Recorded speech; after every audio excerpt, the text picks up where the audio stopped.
your thing lang, do your thing. Stretching, ano.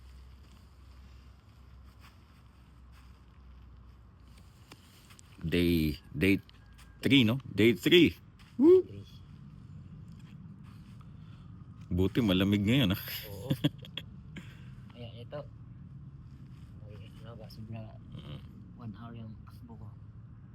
Okay naman yung tulog mo na. Haba-haba. Medyo ano, paputol-putol. Okay.